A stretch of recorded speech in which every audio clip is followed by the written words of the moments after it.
বিসমিল্লাহির রহমানির রহিম। আসসালামু আলাইকুম। কেমন আছেন আপনারা সবাই? আলহামদুলিল্লাহ আমিও ভালো আছি। আজকে আপনাদের মাঝে নিয়ে আসছি ব্রয়লার মুরগি ভুনা রেসিপি। তো এখানে আমি 1.5 কেজি পরিমাণ ব্রয়লার মুরগি নিয়ে নিয়েছি। এখানে আমি এটাকে পরিষ্কার করে তারপরে ধুয়ে নিয়েছি। আর লাগবে এখানে কিছু পরিমাণ পেঁয়াজ কুচি। এখানে আমার একটু জয়ফল, একটু জয়ত্রী, একটু বেটে নিয়েছি আমি। দুটো কাঁচামরিচের সাথে একটু কাঁচামরিচের ফ্লেভারের জন্য হয়, সেজন্য আমি এর সাথে একত্র করে বেটে নিয়েছি। আপনারা চাইলে কাঁচামরিচটা আস্ত তো দিবই, আপনারা চাইলে কাঁচামরিচটা না দিলেও পারেন। শুধু জয়ফল জয়ত্রী সামান্য পরিমাণ বেটে নিলেও হবে। এখানে আধা চামচের বেশি একটু জয়ফল জয়ত্রী বাটা আছে। আর এখানে লাগবে 1 চামচ পরিমাণ জিরার গুঁড়ো, এখানে 1 চামচ ভরে ধনিয়ার গুঁড়ো, কাঁচামরিচ এবং আদা রসুন বাটা একত্রে। আর লাগবে এখানে কিছু পরিমাণ গরম মশলা, লাগবে হলুদের গুঁড়ো, লাল মরিচের গুঁড়ো এবং পরিমাণ মতন লবণ। তাহলে চলুন আমরা রান্নায় চলে যাই। এখন আমি চুলার কাছে চলে আসছি। এখন জালটি জ্বালিয়ে দিব। বিসমিল্লাহির রহমানির রহিম। এখন আমি পরিমাণ মতন কিছু সয়াবিন তেল দিয়ে দিব এর মধ্যে। বিসমিল্লাহির রহমানির রহিম। তেলের পরিমাণটা একটু বেশি দিব, যেহেতু এখানে আমার 1.5 কেজি পরিমাণ মুরগির মাংসটি আছে। মুরগির মাংস রান্নার ক্ষেত্রে তেলটা একটু বেশি লাগে, তা না হলে মাংস রান্নাটা ভালো লাগে না। তেলটা একটু ঘুরিয়ে দিব যেন তাড়াতাড়ি গরম হয়ে যায়। এখন আমি এর মধ্যে কিছু পরিমাণ পেঁয়াজ কুচি দিয়ে দিব। যে পেঁয়াজগুলো আছে সেটা এখন দিয়ে দেব। বিসমিল্লাহির রহমানির রহিম।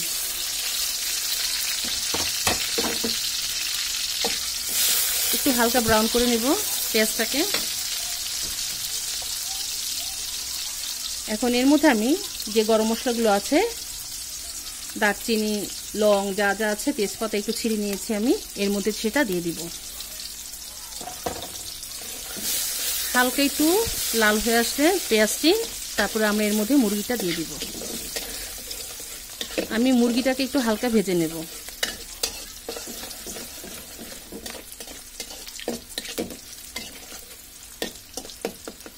একটু হালকা ভাজা হোক।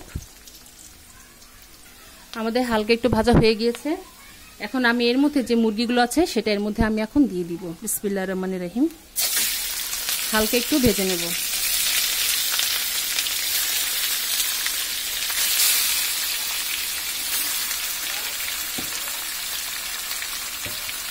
একটু নেড়ে দিব।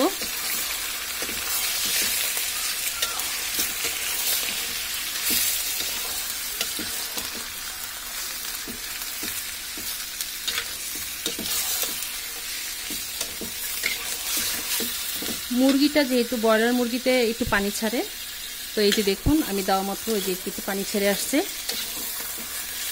একটু ভেজে নিলে এটা রান্নাটা একটু ভালো লাগে।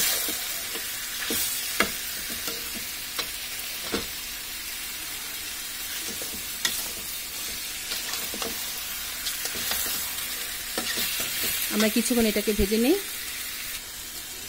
মুরগির পানিটা আমাদের হালকা একটু টেনে আসলে তারপর আমরা এর সাথে মশলাটা অ্যাড করে দিব। আপনারা চাইলে ডাইরেক্টলি মশলার মধ্যে কষিয়েও মুরগিটা দিয়ে দিতে পারেন। আমি একটু হালকা ভেজে নিচ্ছি।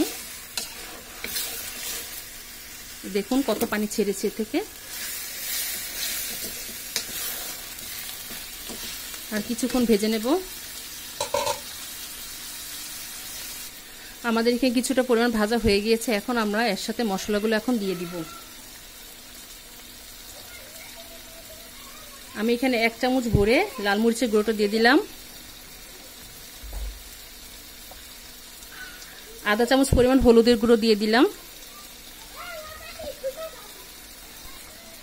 এখন পরিমাণ করে লবণটা দিয়ে দিব। এখানে আমি 1 চামচ ভরে লবণটা দিয়ে দিলাম। এখানে আদা রসুন বাটা, জয়ফল জয়ত্রী বাটা, জিরার গুঁড়োটা পরে দিব, ধনিয়ার গুঁড়োটা এখন দিয়ে দিচ্ছি একসাথে। এই মশলাগুলো দিয়ে দিব। আদা রসুন বাটাটাও দিয়ে দিলাম, ধনিয়ার গুঁড়ো যেটা সেটাও দিয়ে দিচ্ছি। যে জিরার গুঁড়োটা আছে আর কাঁচামরিচ এটা আমরা পরে দেব। এখন এটাকে আমরা ভালোভাবে আরেকটু কষিয়ে নেব।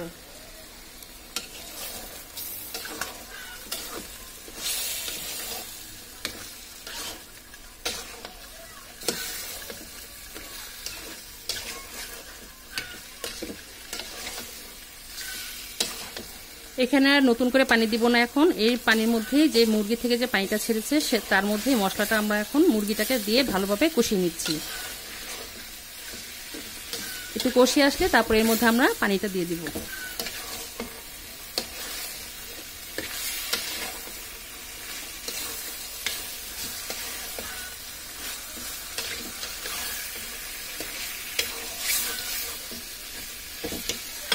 আর একটু কষবে। আমাদের মুরগিটা প্রায় কষানো হয়ে গেছে, দেখুন তেল ছেড়ে আসছে। এখন আমরা এর মধ্যে কিছু উষ্ণ গরম পানি দিয়ে দিচ্ছি।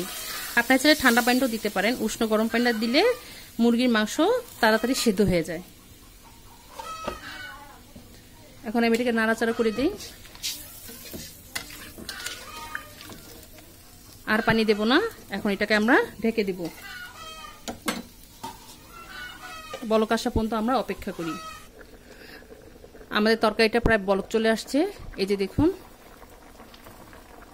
এখন আমি এর মধ্যে যে জিরার গুঁড়োটুকু আছে সেটা আমি এর মধ্যে এখন দিয়ে দিব।